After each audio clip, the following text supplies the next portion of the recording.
다 함께 사도신경하심으로 주님 앞에 나아가도록 하겠습니다.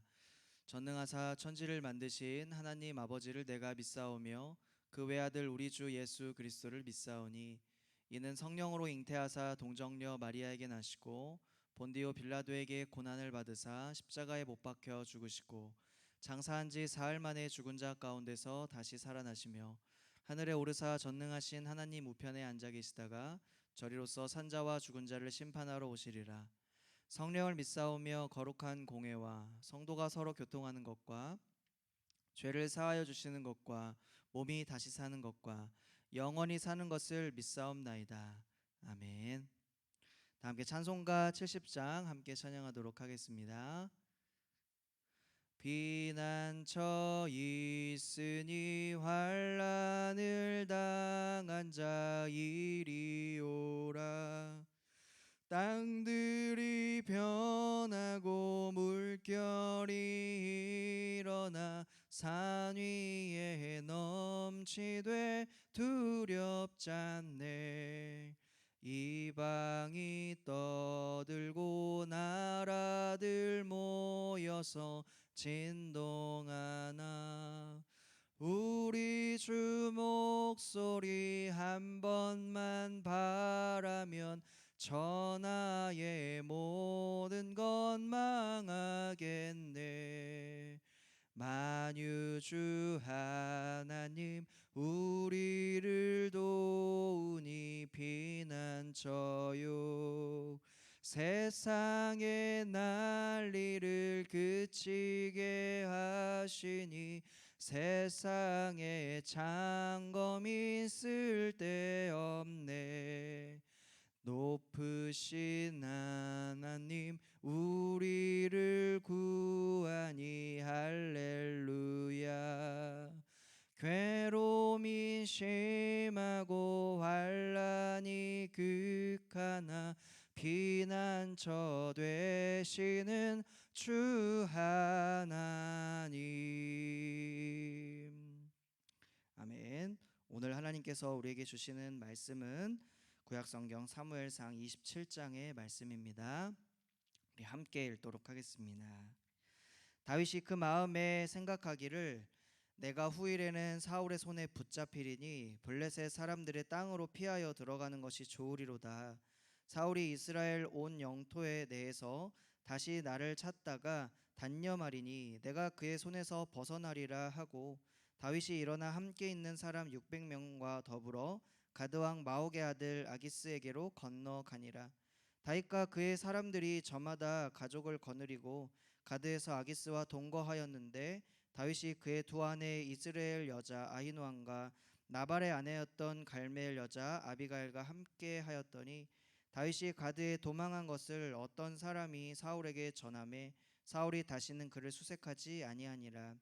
다윗이 아기스에게 이르되 바라건대 내가 당신께 은혜를 입었다면 지방 성읍 가운데 한 곳을 내게 주어 내가 살게 하소서. 당신의 종이 어찌 당신과 함께 왕도에 살리이까 하니 아기스가 그날에 시글락을 그에게 주었으므로 시글락이 오늘까지 유다 왕에게 속하니라. 다윗이 블레셋 사람들의 지방에 산 날 수는 1년 4개월이었더라. 다윗과 그의 사람들이 올라가서 그솔 사람들과 기르스 사람과 아말렉 사람을 침노하였으니 그들은 옛적부터 술과 애굽 땅으로 지나가는 지방의 주민이라. 다윗이 그 땅을 쳐서 남녀를 살려두지 아니하고 양과 소와 나귀와 낙타와 의복을 빼앗아 가지고 돌아와 아기스에게 이르매 아기스가 이르되 너희가 오늘은 누구를 침노하였느냐 하니 다윗이 이르되 유다 네겝과 여라무엘 사람의 네겝과 겐 사람의 네겝이니이다 하였더라. 다윗이 그 남녀를 살려서 가드로 데려가지 아니한 것은 그의 생각에 그들이 우리에게 대하여 이르기를 다윗이 행한 일이 이러하니라 하여 블레셋 사람들의 지방에 거주하는 동안에 이같이 행하는 습관이 있었다 할까 두려워함이었더라. 아기스가 다윗을 믿고 말하기를 다윗이 자기 백성 이스라엘에게 심히 미움을 받게 되었으니 그는 영원히 내 부하가 되리라고 생각하니라. 아멘. 여러 번 이 죽을 위기를 넘긴 다윗이 더 이상 이제 이스라엘 땅에서 살기를 어려워한다라는 것을 우리가 말씀 가운데 발견하게 됩니다. 그래서 다윗이 이스라엘 가운데 살기 어렵다고 생각하여 그를 따르던 많은 군사와 사람들과 함께 이스라엘을 떠나서 블레셋으로 들어가게 됩니다. 블레셋 왕 아기스라는 사람은 그런 다윗을 받아주게 되는데요. 어떻게 이 블레셋과 이스라엘 대적이라는 그 관계 속에서 어떻게 이스라엘에서 도망쳐 나온 이 다윗을 받아주게 된 것일까요? 블레셋 왕 아기스는 이 다윗과 함께하는 이 다윗의 세력 그것이 적지 않았기 때문에 오히려 이 아기스 왕은 자신에게 유익한 이 힘이 될 것이다라고 생각을 했던 것 같습니다. 그래서 그를 받아주었습니다. 다윗이 이스라엘을 떠났다는 소식이 멀리 사울에게까지 전해졌습니다. 사울은 이스라엘을 떠난 이 다윗의 상황을 알고 그제서야 추적하던 일을 잠시 멈추었습니다. 그래서 다윗이 사울이 추적하지 않음을 통하여 잠시 한숨을 돌리게 되었습니다. 그래서 이 새로운 땅, 이 블레셋 땅에 정착하기 위하여 이 다윗이 아기스 왕에게 가서 이 물은 내용이 무엇이냐면 아기스 왕에게 지방의 한 성읍을 내가 살 수 있도록 줄 수 없겠느냐라고 묻자 다윗에게 이 시글락이라고 하는 이 성을 내주게 되었습니다. 이 시글락은 후에 다윗이 이 여기를 근거로 해서 아말렉 군대와 나중에 싸운 장소가 되기도 했고요. 그리고 사울이 나중에 죽었다는 이 소식이 들릴 때까지 계속 여기에서 머물렀던 곳이기도 했습니다. 다윗은 이곳에 1년 4개월 정도를 살았다라고 말씀 가운데 우리가 보았지요. 이렇게 피해 있던 이 시기에 다윗은 이곳에서 잠시 동안이라도 안정을 찾게 되었습니다. 여러 고난과 여러 어려운 그 피난의 길로 지친 이 다윗에게 하나님은 가족들과 군사들과 함께 지낼 귀한 시간을 허락해 주셨습니다. 하지만 이 다윗이 그곳에서 가만히 지내지 않고 8절 이하 말씀에 또 다른 내용이 등장을 하는데 거기에서는 바로 그술 사람, 기르스 사람 그리고 아말렉 사람을 다윗이 공격했다라고 하고 또한 좋은 것들을 또 빼앗기도 하였습니다. 특히 이 아말렉 족속은 이스라엘과 대대로 원수였던 사람들이었습니다.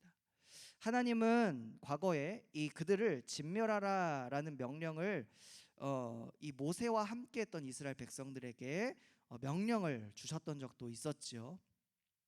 다윗이 그래서 아기스 왕에게는 이러한 사건을 가지고 그대로 이야기하기보다 이렇게 얘기합니다. 우리가 이방 민족을 공격한 것이 아니라 오히려 유대 지방을 공격한 것이다. 이렇게 아기스 왕에게는 다른 이야기를 하게 되는 것이죠.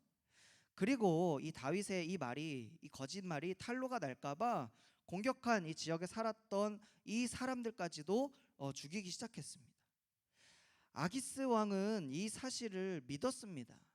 그리고 다윗이 동족을 오히려 해하였기 때문에 이제 다윗은 고향으로 돌아갈 수가 없겠구나. 고향으로 돌아가게 되면 그 사람들에게 해함을 받기 때문이죠. 그래서 고향으로 갈 수 없겠구나라고 여기에 살겠구나라고 생각했습니다. 그런데 사실 이 모든 것이 이 다윗의 계획이었던 것이죠. 다윗은 시간이 가면 갈수록 점점 더 머리가 비상해지고 그리고 영리해지고 또 노련해져 갔습니다. 그가 얻고자 하는 것이 있으면 얻을 줄 아는 능력이 있었고 또 그 능력이 있었을 뿐만 아니라 아기스 왕을 안심시키는 능력까지 있었으며 또한 유대인의 원수를 진멸하는 그러한 지혜 또한 발휘했습니다.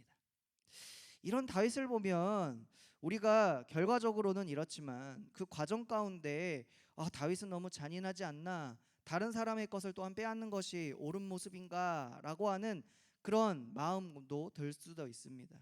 또한 거짓말도 서슴지 않는 이 모습은 어떻게 우리가 이해할 수가 있는가라는 의문이 들지만 가장 중요한 그 중심은 무엇이냐면 다윗은 자신이 누구인지에 대하여 잘 알았습니다.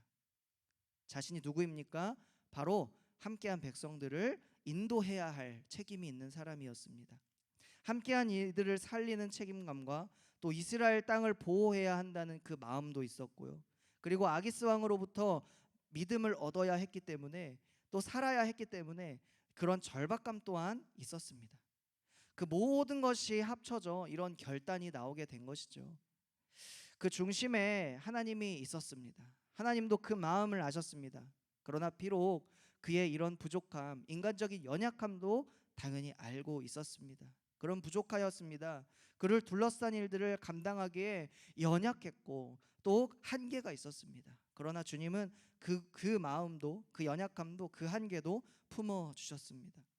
하나님은 다윗의 이 고민과 또한 그 고민의 모든 과정, 그리고 결단의 순간들을 살피시고 품었던 그 마음, 그것을 귀하게 여겨 주셨습니다. 여러분, 우리도 이와 같은 모습이 있지 않습니까? 우리의 삶 속에서 늘 선택과 또 결정의 연속이 우리의 삶이지 않습니까? 그런다면 우리가 늘 옳고 완벽한 결정을 하며 살면 너무나 좋겠지만 우리는 늘 완벽한 결정을 할 수는 없습니다. 우리의 선택은 늘 부족하고 늘 한계를 가지고 있으며 때로는 죄를 짓는 경우도 있습니다. 흔들리는 경우도 있습니다. 그러나 주님은 그 모든 상황과 환경을 너무나도 잘 아시고 무엇보다 우리의 중심을 보시고 우리가 얼마나 주님께로 향해 있는지를 살피시는 분이십니다. 그리고 그 마음으로 진실로 하나님 앞에 최선을 다해 선택하고 결단한다면 그 길을 귀하게 여겨주시고 오히려 그것을 넘어서서 우리의 길을 주님의 뜻으로 인도해 주십니다.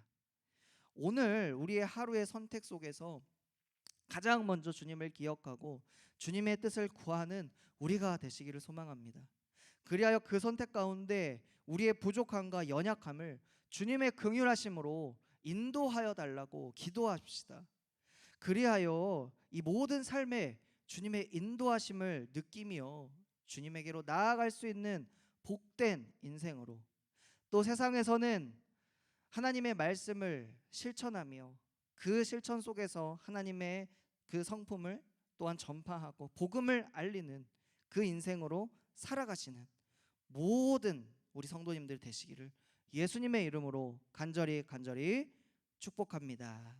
아멘. 오늘 이 말씀을 기억하시면서 다음과 같은 기도 제목으로 함께 기도하기를 소망합니다. 모든 일을 선택하고 결정할 때 중심에 하나님이 있게 하여 주시옵소서. 하나님, 부족함과 연약함 속에서도 주님의 뜻을 구하며 최선을 다하게 하여 주시옵소서.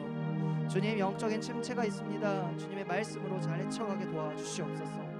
하나님, 가정과 나라와 교회가 세계 열방이 하나님 주님을 향한 마음으로 주님을 향한 중심으로 가득 찰 수 있도록 주여 도와주시옵소서. 하나님 감사합니다. 하나님 도와여 주시옵소서. 아버지 함께하여 주시옵소서. 이 시기에 더욱더 주님을 향한 뜨거운 마음과 하나님 우리 가정을 향한 절박함과 하나님 영적인 침체로부터 건전해 주시는 주님의 능력을 기대하며 살아가게 도와주시옵소서.